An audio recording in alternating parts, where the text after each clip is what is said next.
let's see about the flow through pipes in series or compound pipes. That is, one pipe is fixed after the other and the pipes will have different length and diameters. Different lengths and different diameters. They can be called as pipes in series or compound pipes. So the length of pipe is denoted by L, diameter of pipe is denoted by D, velocity of flow through the pipes is denoted by V, then F is the coefficient of friction for these pipes, and H is the difference of water level in the two tanks. This is tank A and this is tank B. So H is marked here. All the quantities L, D, V and F are marked here.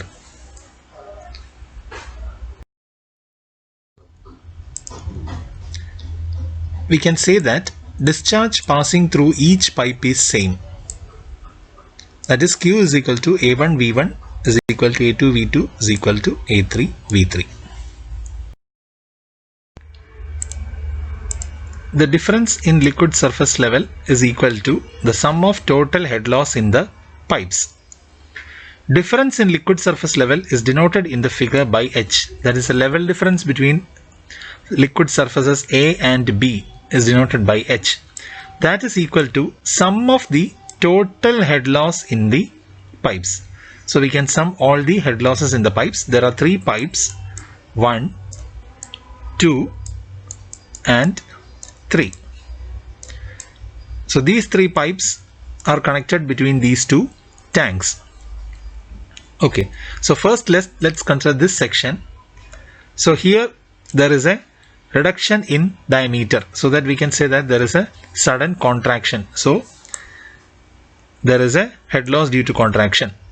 Then the fluid is in motion through pipe 1, so that there is a head loss due to friction through pipe 1. Then at this section again there is a reduction in diameter from D1 to D2, so there is a head loss due to sudden contraction. So there is a term for head loss due to contraction. Again the fluid is in motion through pipe 2, so there is a term for friction head loss through pipe 2. Then considering this section, we can see that the diameter has increased from D2 to D3, so there is a head loss due to sudden enlargement, so that term is also included here. Again the fluid is in motion through pipe 3, so the head loss due to friction is included here. And if we consider this section, the fluid reaches the second tank where it is static, there is no motion, so the head loss is represented by the equation V3 square by 2G.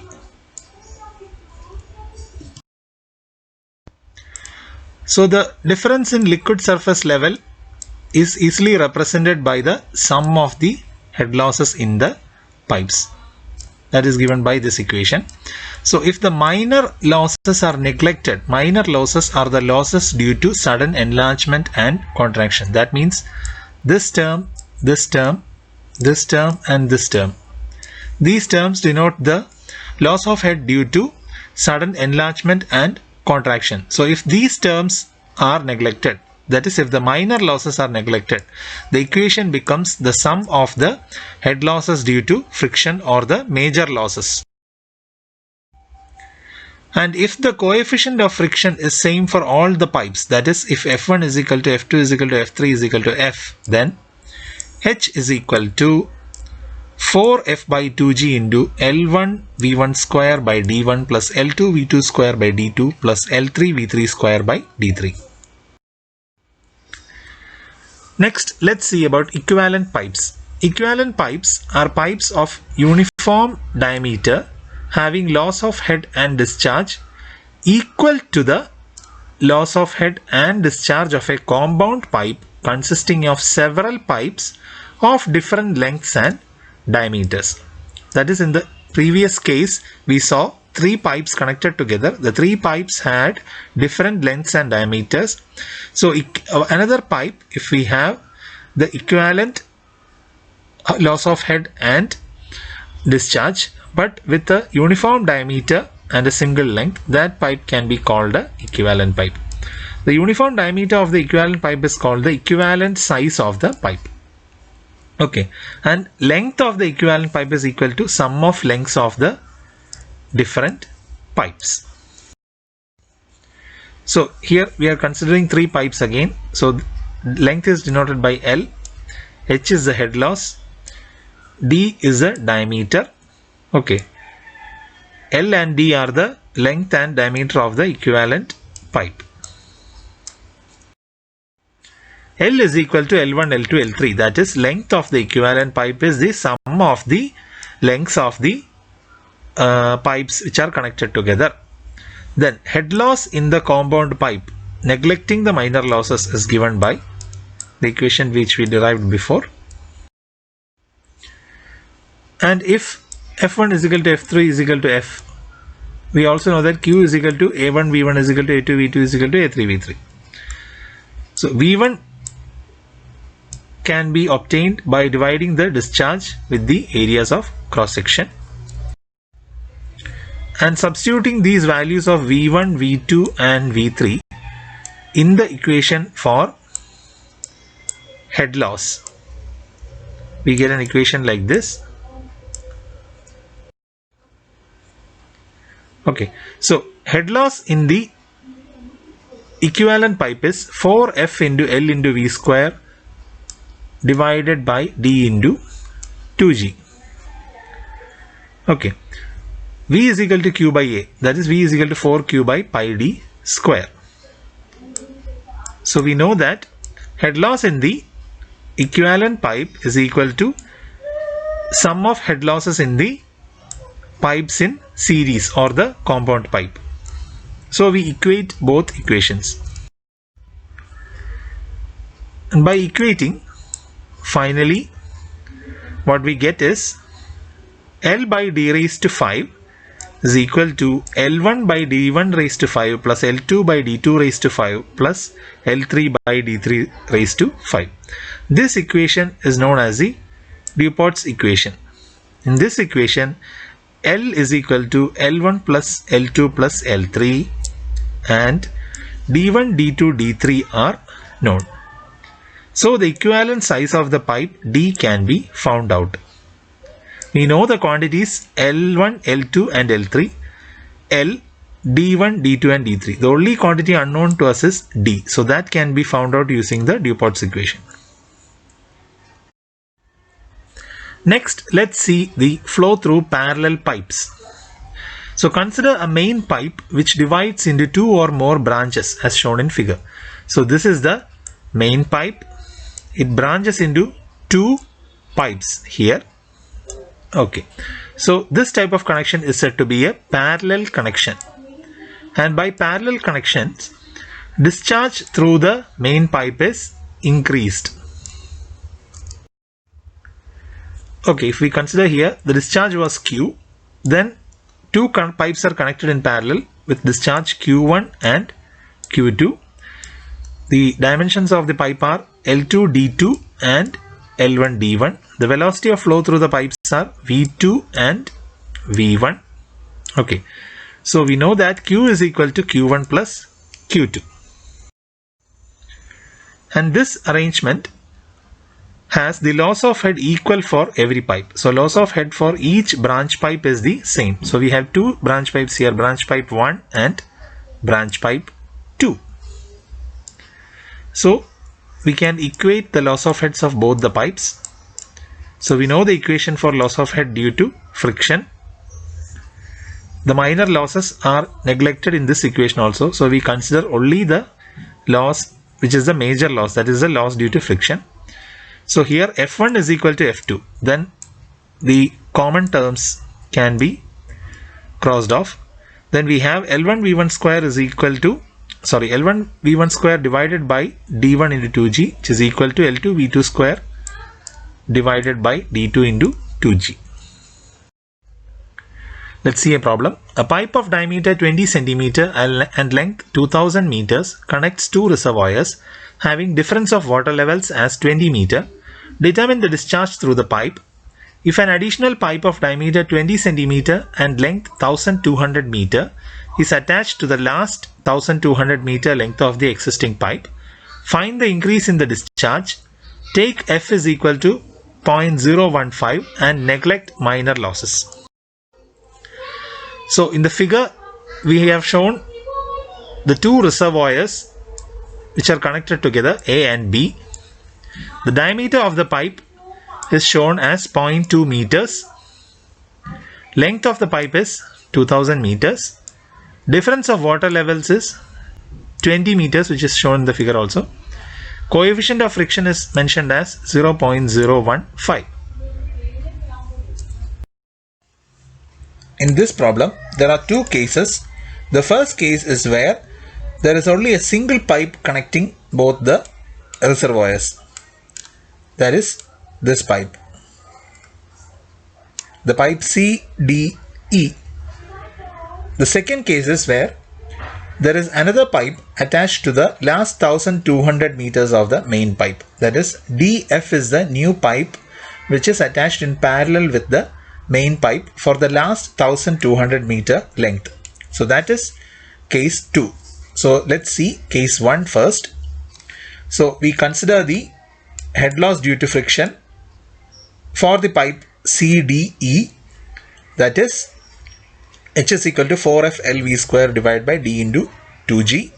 So here the quantity V, which is the velocity, can be found out by Q by area, that is discharge by area. So Q is introduced into this equation and substituting all the values of H is already known, then F, L, G and other quantities are also known, and the only quantity which we don't know is the discharge, that is Q. So Q is obtained as 0.0254 meter cube per second. So in the second case, another pipe is attached parallel to the main pipe for the last 1200 meters of the length. Okay, and the second pipe or the new pipe has the same diameter as the main pipe. So let's see, Q1 is a discharge through the pipe CD, which is the first 800 meters. The total length of the first pipe was 2000 meters. Now the first 800 meters the discharge is Q1. Then after that Q2, the last 1200 meters from the main pipe, and with the new pipe there is Q3, which is the discharge from the new pipe. So we have Q1, Q2 and Q3. And length of pipe are main pipe L1 is the first length, last 1200 meters L2, diameter is 0.2 meters in both cases because it is the same pipe, and L3 is the length of the new pipe which is added to the main pipe for the last 1200 meters, and its diameter is 0.2 meter, same as the main pipe. Since the diameters and lengths of the pipes DE and DF are equal, Q2 will be equal to Q3. DE and DF are the parallel pipes. From the figure you can see DE and DF are two parallel pipes, this one and this one. So the discharge in these pipes will also be equal since their length and diameter are equal. So we can equate the discharge, that is Q1 is equal to Q2 plus Q3. This we know from basics. That is, if a pipe is branched out or there are pipes connected to parallel, then Q1 is equal to Q2 plus Q3. But we know that Q2 is equal to Q3 because length and diameter are equal. So it becomes Q2 plus Q2, that is 2Q2. So Q2 is equal to Q1 by 2. Here, as we have done before, we can equate the level difference between the water surfaces with the sum of all the head losses. That's what we have done here. So in this equation, 20 is the level difference between the water surfaces, and this is the head loss due to friction for section CD, and this is the head loss due to friction at section DE.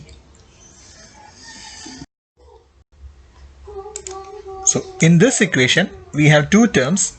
Let this be equation 1. Here we have two terms V1 and V2 which are unknown to us. So V can be expressed in terms of discharge and area, that is V is equal to Q by A. So V1 is equal to Q1 by area. So we know the diameter of the pipe, that is 0.2. So we get V1 is equal to 4Q1 divided by pi into 0.04. Again V2 can be written as Q2 divided by pi by 4 into 0.2 square.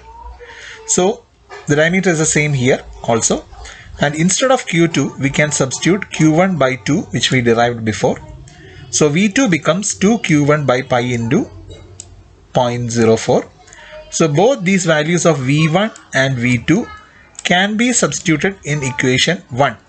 So equation 1 becomes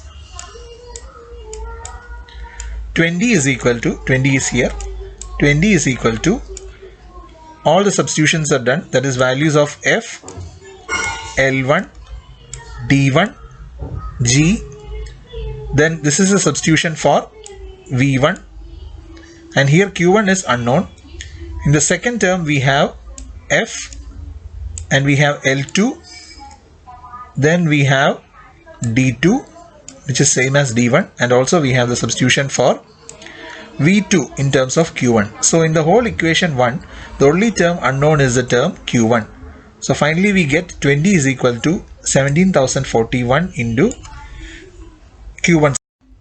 So from that we can find Q1 is equal to square root of 20 by 17,041, which comes to around 0.0342 meter cube per second.